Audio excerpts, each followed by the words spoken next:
let's begin introducing ourselves, guys. So as you know, my name is Victoria. I've been a host here on Talk and Talk for 4 years now. I currently live in Florianópolis, but I'm from Goiânia. And today I have my own business. I have a broker insurance company, and I love my job. Actually, I've been working in the field for 10 years, and now I've been very happy to have my business. I also worked with IT, which I also love. And this year I want to focus more on my life quality, doing things besides my job, because the past years was just working very hard, and now it's time to enjoy. So what about you, Alexandre? Can you introduce yourself, please? Yeah. Hello everyone. Hello YouTube. My name is Alexandre. I'm 41 years old. I live in Florianópolis, Santa Catarina, Brazil.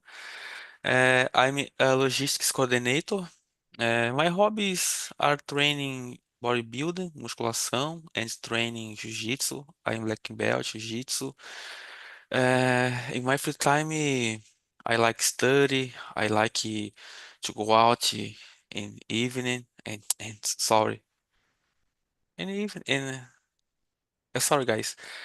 Um, I'm here talking talk since July 2025, and I start my study in English in July too. My objective in learning English is to develop it professionally.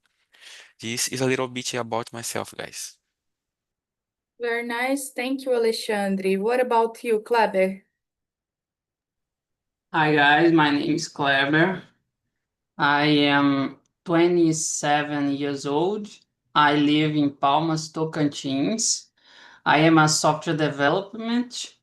I work with the language programming Ruby for my work Ruby on Rails, and I stay here.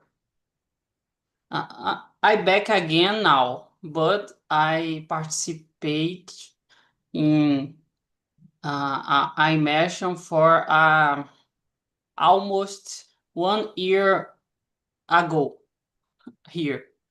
But I'm back now for try improve my English for try new opportunities job in international job. I am happy in stay here with you guys. Thanks. Very nice. Thank you, Kleber, and welcome back. Nice to have you here on Talk and Talk again. Marcelo. Well, guys, great to be here. I'm Marcelo. I'm living in Natal, Northwest Brazil. I'm 37, married. I have a son, 10 years old, a little boy. I'm an electrical engineer. Nowadays, I'm working for American company as a project management in renewable energy sector. My main goal here, because I want to be able to speak better when I travel and at work. That's a little bit about me. Very nice. Marcelo, and have you ever traveled because of your work? Did you have to use English? Yeah, the most of the time. Very nice, very nice. And where do you usually go? Now I live in China, Japan, South Korea, Europe, US the last year, and now I'm here in Brazil, accountable for South America project, and my boss, based in Chicago, but my company is from New York City. That's why Wow. I try, learning and improve my English speaker. So English is very essential in your job, right? Very nice. Yeah, so over the 15 years, I try to communicate in English, but to be confident in how can I say? It's a barrier for me nowadays. That's why I'm here to try practice and learning. Okay, that's amazing. Thank you for sharing, Marcelo. Gianna, good evening. Hi, good evening. How So, are you okay, tonight? I'm I'm pretty good, by the way. I am cooking some inhame. I love inhame. Jesus. Wow, acarajé and inhame. I can't eat this for the rest of my life. Okay, so are you gonna say something? Yeah, we were just presenting ourselves, and now can you present yourself, please? Yes, for sure. Okay. Hi everybody. My name is Gianna. I'm 25 years old. I was born and raised in the state of Bahia in the city of Salvador, Brazil. I am a pedagogue and I prefer to work with early childhood education. And I'm also doing a master's degree in education. And at this very moment, I am at the final of my master's degree. So I'm working, writing my final thesis, and also doing my study case, which is inside a hospital because my research is about a hospital school program and the usement of assistive technology for young children and teenagers inside a hospital environment. And last year, I did an exchange program in the USA. So I lived in the USA for 6 months and I was studying in the University of Pennsylvania. And I came back to Brazil in October of the last year, and I'm here since then. And I have two cats, two baby cats, Bandida and Justin.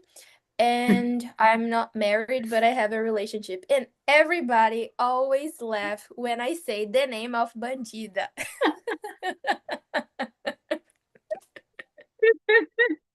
I guess she's very troublemaker, right? No, actually, no. Actually, No. who did this kind of things? This Where is Justin, she? Justin. Oh my gosh, Bandida, Bandida. She's not here right now, but I'm gonna take her. Okay. But that's a very funny choice for a pet's name. Very nice. It's very interesting because sometimes I like to see different pets names that people usually take to the vets, and it's very, very funny. So, okay, thank you for sharing a bit about you, Gianna. And guys, as I said, today we're going to talk a bit about AI. And first thing I want to know to introduce the topic is, let's see, Alexandre, do you use any artificial intelligence tool or anything at your current job, specifically at your job? I use I use it a little, but I use it for I correct text before I send emails. For example, I use a little for study when I don't understand some subjects. I use AI for explain more, for Mhm. I can understand better. That's it. And what AI do you use? I like more GPT. GPT, I think Mhm. is more, how can I say it? Is in my opinion, answer of GPT is more clarity, I think. Mhm. Very nice, very nice. What about you, Gianna? In your work basis and to help you write your thesis, do you use any AI at all? Well, I try to use ChatGPT to give me some synonymous for words that I cannot repeat while I'm writing my final thesis. So, oh, could you please give me the synonymous of this word? And I took a list and I choose which one fits better with what I'm gonna talk about. But I see a lot of teachers, a lot of colleagues from my work that produce their class plannings only using ChatGPT. I don't like doing this kind of things because I think I lost my how can I say creativity when I do this kind of things because I'm not creating something for my students. I'm not seeing the necessities of my students and creating a full class based on the necessity. So I prefer doing the things by myself, but I look for synonymous or for some references or something like that. Very nice. I guess there's two main ways to use artificial intelligence. The first one is like you have the idea and you use the AI to help you flow the ideas and have like a brainstorm. And the other way that you use AI to have the first idea and do it for you, and you just have the final adjustments. And for me, it's better to have the first idea and then I input what I need to help me with specifically. Because like you said, I feel like that I lose a bit of my creativity and my own work if I do the other way around. So, what about you, Clever? I use AI in my day, every day. In the init, more or less 1 year ago, I used more ChatGPT. Now I use the AI integrated in my tools, work tools. For example, I use editor, text editor, and in my text editor have a AI, and I use AI integrated.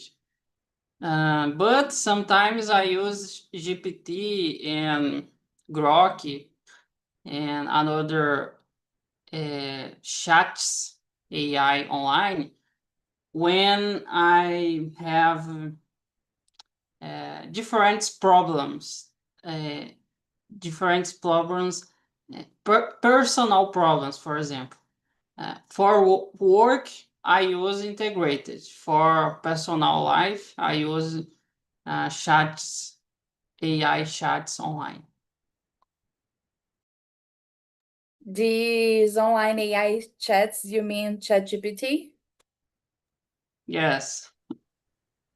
Yeah, I guess it's the most used one to talk about random stuff when it's not pretty specific. ChatGPT is the most used one by people. And if we learn how to talk with the tool and to ask specifically what we want, can be a very, very good tool to help us in our daily business, not only at work, but also in other aspects of life. So what about you, Marcelo? Do you use any kind of AI to help you in your daily routine, personal and work life? Yeah, both one, personal and professional life. Yeah, I use pretty much. One of them, like Kleber mentioned as well, Grok 5. I love it, Grok 5.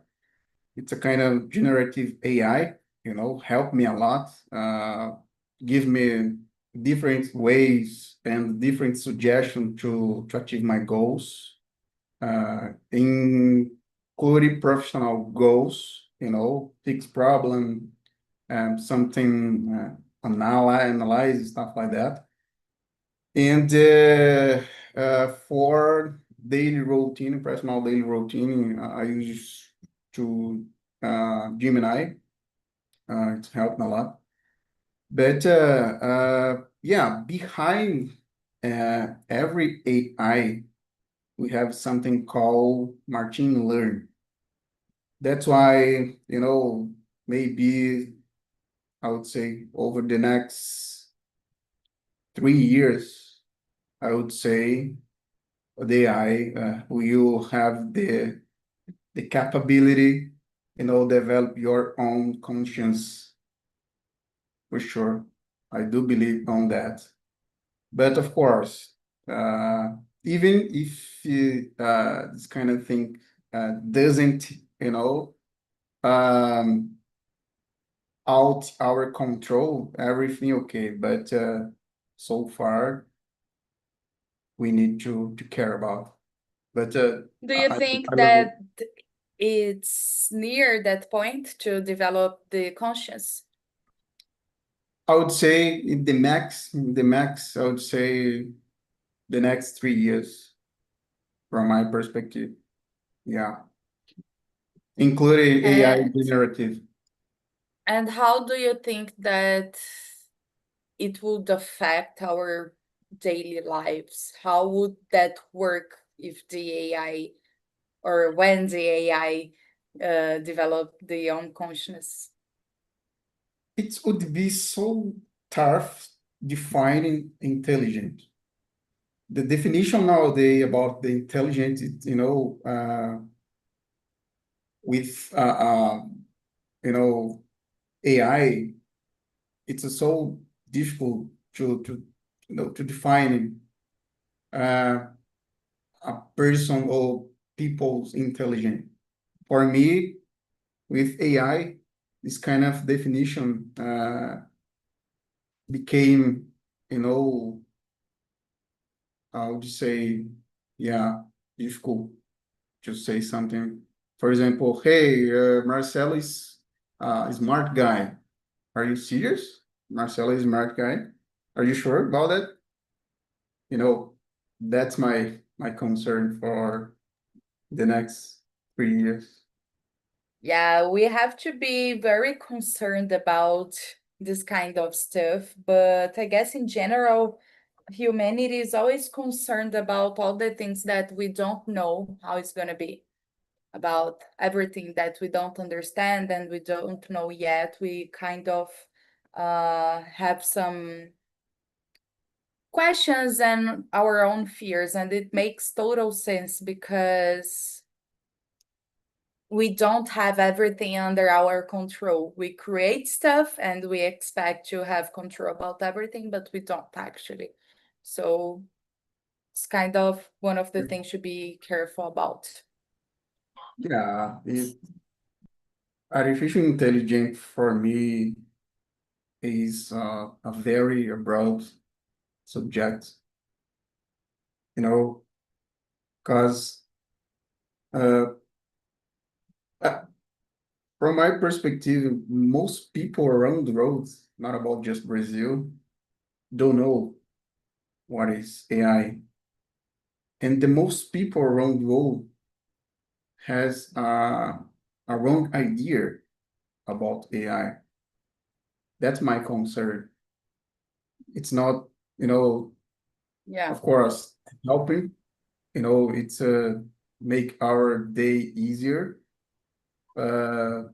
But some kind of, for example, jobs, replaceable jobs. I not say the AI will replace my job. No, I'm sorry. I'm talking about replaceable, like a chauffeur, stop driver, waiter, maybe some codes, software engineer, like Kleber, unfortunately. It's a, that is something that we need to concern, but don't be afraid, because Mhm.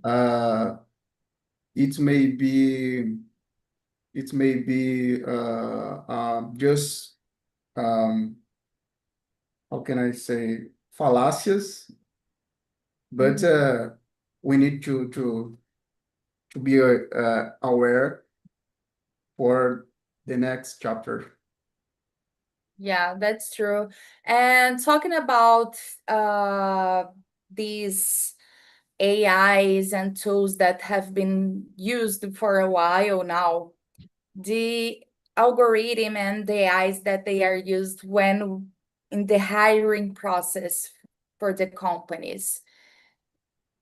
Alexandre, do you think that the use of artificial intelligence that they turn the recruitment process more fair or more unfair? I think, in my opinion, AI it's a tool, right? Mhm. AI can help tech recruiter or a recruiter Mhm. for see you many curriculums more fast, but it's necessary recruiter how can I say it? Make a final decision. Contract people or not.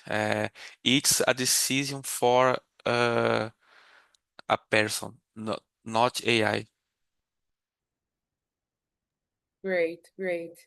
And Kleber, especially about your area, the tech field, there are a lot of positions that the companies receive a lot of resumes, and if you don't write the specific words, like the keywords that they have programmed to for the AI to look up into, your resume is already discarded. So what do you think about this? Do you think it's gonna make it's being more difficult, more fair?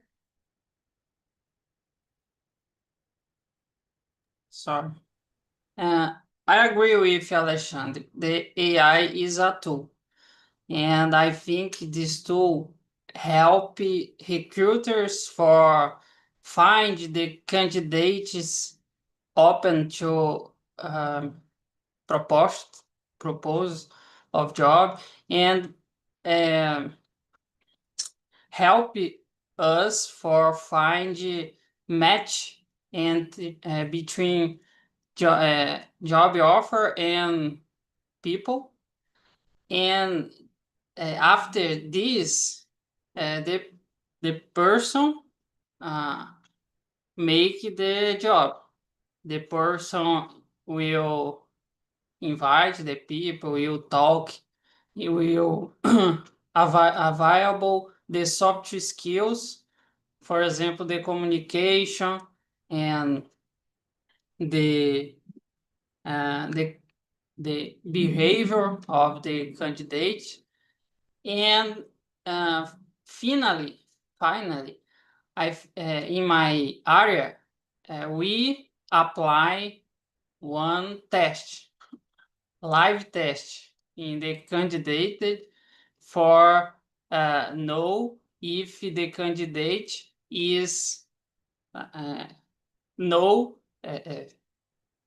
programming, and if he programming and know AI program, we need to know it, because like Marcelo said,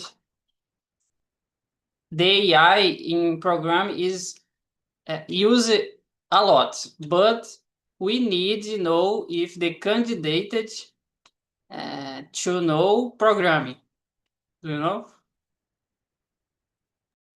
That's true. That's very important. And about what you both guys said, yeah, it's a tool and should be used as that. But I have a friend who recently went through a hiring process, and he told me that he was video interviewed by an AI.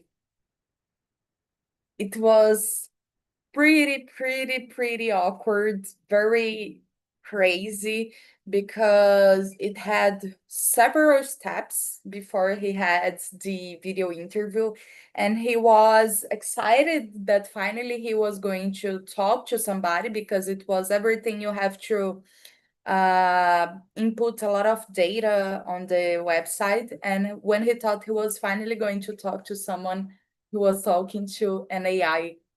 And he told me it was very frustrating, because you kind of lose sense about what's going on in reality, because everything is going. I think there are some companies that lose track about how important it is to have that human feeling of talking to people, to understand that we are not just wrong and right answers, not just zeros and ones. When we have so many resumes, AI it's very useful to filter those, because if you have, for example, 1,000 resumes, one person wouldn't be able to read all them, but AI can help. But you have to filter and use a person, or else we're going to be facing what we are already facing, that is using AI to make a lot of stuff, and it's actually doing, but doing in a such a poor job.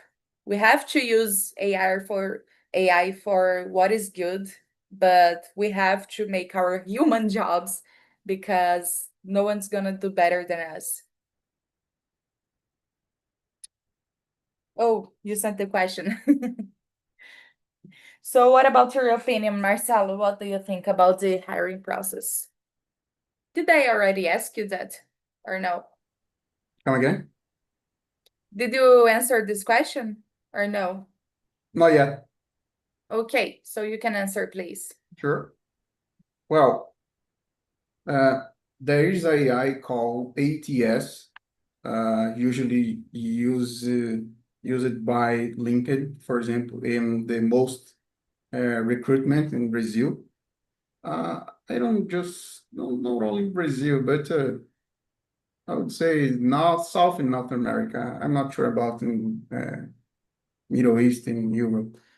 And this kind of AI, help the recruiter looking for I don't say the perfect candidate, but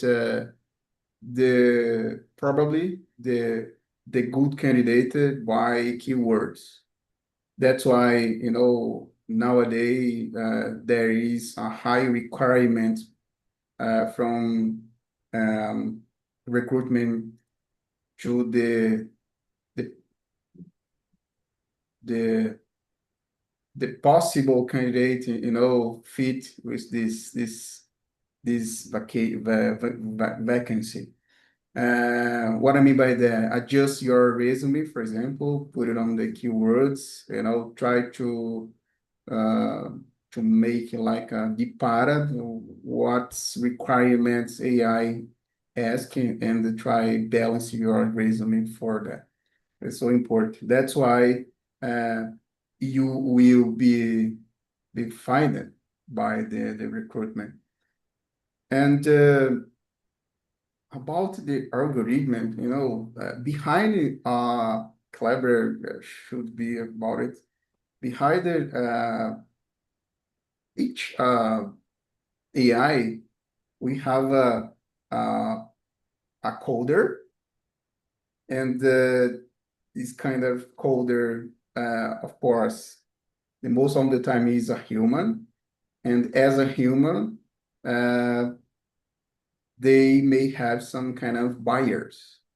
That's why I don't believe AI nowadays. I'm not sure in the next 3 years it can change, but nowadays AI, from my perspective, doesn't fair, to how can I say, decided by own who the better or bad person to the vacancy. That's why, why we have this kind of problem around the world. I don't believe on that. I did this kind Yes. of thing, job interview the last month, just me and AI. It was a terrible, horrible experience, because it's a really different compare another person, from interview like a Teams. But I didn't pass it, this kind of process, unfortunately. But I'd say that is something that we need to practice and try to learn. It's about, adaptability. Unfortunately or fortunately, but it is what it is. We are living the technology area. It is what it is. And even though we don't realize sometimes, we all have our own biases, and AI, they were programmed by humans, and they learn with the stuff that we already wrote, that we already developed. And so AI, they also have bias. So it we should be careful about it and not accept the AI answer as the final answer. It's important for us to always look into it and question and try to understand what led to this answer, because AIs can and they do make mistakes, but they will never tell you like is a doubt. They will never tell you like, oh, I don't know. They will tell you something that is 100% wrong, but it will tell you like it's right, that it is 100% sure that it's true. Yeah. And sometimes it's not. Yeah, guess what? I think this kind of trouble, uh, maybe can be something easier to understand or know when we try to understand how AI works on the practice. For example, if you try to find it for yourself, what I mean, machine learning. From that, from my perspective, it's make easier, it's doing, more clear to understand how AI works. That's why, though sometimes I would say the most of the times when you put it on the chat or doing some asking something to AI, for example, you will have some different perspective from AI. Even if you, for example, try Chat GPT or Gemini or Grok 5, you will notice, different answers. And you was like, what the hell? What are you, what are you doing now? Yeah. Yeah, for example, if you have a big contract, of course, you don't have time to read everything. Put it on the chat GPT, whatever you want, and they will provide for you, summarize everything. Okay, it works perfect for me. But for example, I'm loving stock market. I'm investor, and imagine use API, for example, code asking to AI, hey AI, what kind of stock will, for example, high or decreasing tomorrow? Okay, AI will provide answers for you, but something crazy, nothing that you can use in the practice. Yeah.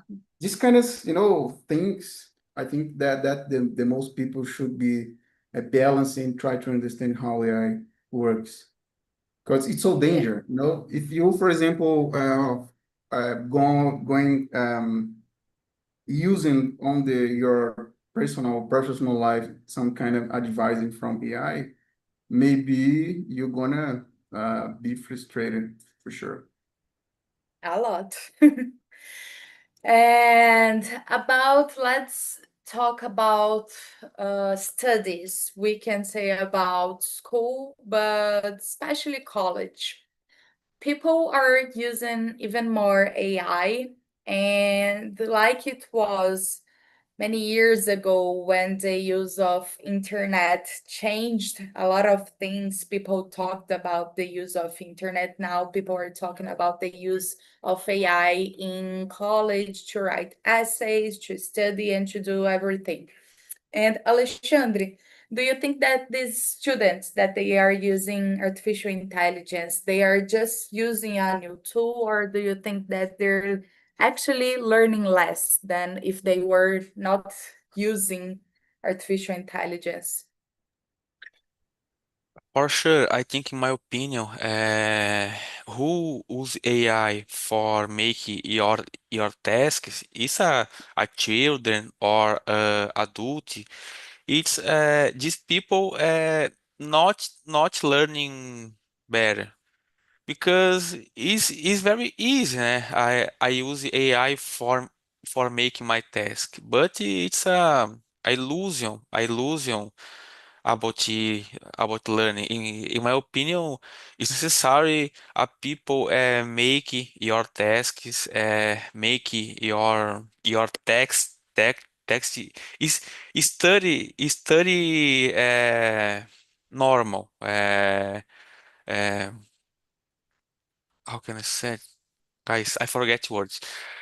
But I think, in my opinion, is necessary is study similar ours parents study normal make your tasks your redações é, study math, português, basic, in my opinion. And now I'm study for public contest, né? It's necessary I study true. If I use AI, for example, for study for me, in my test, I I don't have success, I think, in my opinion. That's true. So I went to college and I studied computer science, and it's a pretty difficult degree in the first period because it's practically pure math. And I remember that when I had we had several lists with several exercises to do, and when we used it to do one exercises and I stopped and I couldn't do, it was things that they were so specific that we couldn't find it online. It doesn't matter if I Google it, I wasn't going to find the answer. So I went to the library and I spent several hours during all days of the week. And sometimes I went during the weekends to study and try to find something that would help me go to the right direction.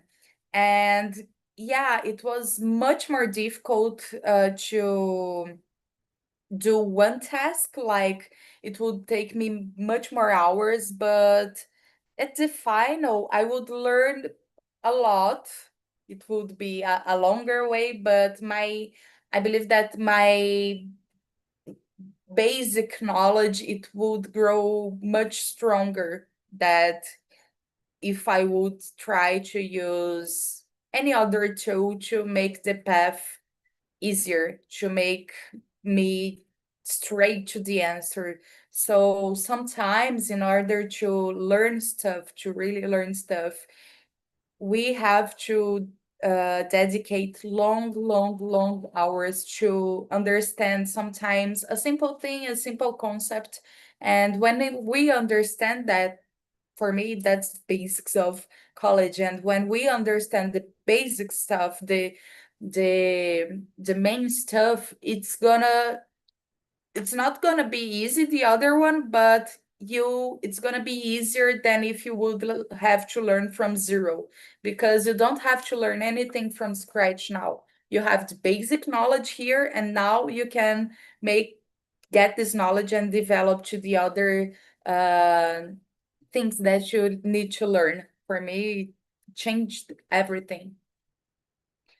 So what about you, Kleber? Do you think that the students are using as a tool or learning less? I think they're learning less. I think the use AI for learning the basic content, school content.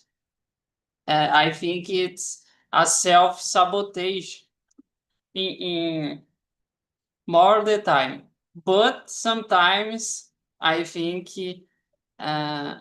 we can allow. But in mainly, I think it's a self-sabotage, mainly when is topic about the Portuguese, for example, language, and in the question write the name assays, I think this pronunciation. The assays is necessary write in the paper and use AI for it, you learn nothing. And I think some topics is necessary take a pen and paper and write. I think that is it. But we don't be hypocrite. I don't know say in English, but we need be honest and say that AI is a reality in the work and in the schools and universities. But we need to use with responsibility and intelligence and avoid the self-sabotage. I pretty much agree with you, and I really do believe that people at the end are learning less because we take shortcuts all the time. But just like you said, let's not be hypocrites because I believe that we can only say that because we took the other way. We did everything, this kind of stuff without AI, and now we can compare how it was in the past without AI and how it is now with AI. Like, okay, when I did that, it was more difficult, and now people are doing it's getting a easier way. It's true, but if you do have something that it's gonna take the half of effort to do something, we're gonna do it anyway. Like maybe we didn't do it on college, but on work and our daily lives, we try everything and we do everything to make our lives easier. And sometimes we are not able to have this kind of this view about the thing that we're doing because we're just trying to solve something or to make some to get some task done. So I believe when we're doing it, it's very difficult to say, oh, okay, I will not use AI for this huge problem that I have because it's going to make to give me only the final answer, and I do have to learn. I do have to spend 30 hours learning this. In reality, we're not going to do that because we have so much going on, and yeah, we want to make everything easier.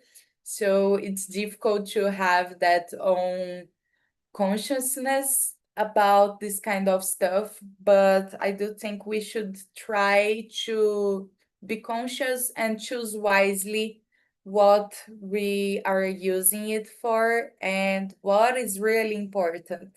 For example, there are some simple stuff that, yeah, we can use it and make our lives easier, but we still have to learn every day, not from AI, but we do have to seek for deep learning, not superficial learning that AI gives us. When we use the AI, most of the times is for superficial answers and superficial ways to finish a task, but it's important for us to always seek learning and try to learn new stuff, to have a critical sense about the answers not only AI but other people are giving us, and think with our own mind if we agree with that or not. Marcelo, what are your thoughts about this?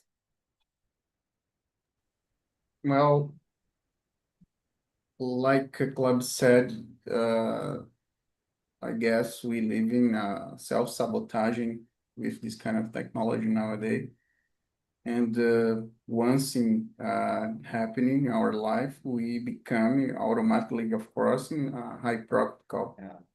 That's why I think like the most technology, we should try balance it within our professional and personal life, because you know when it comes, for example, elementary school, secondary school, high school, even college,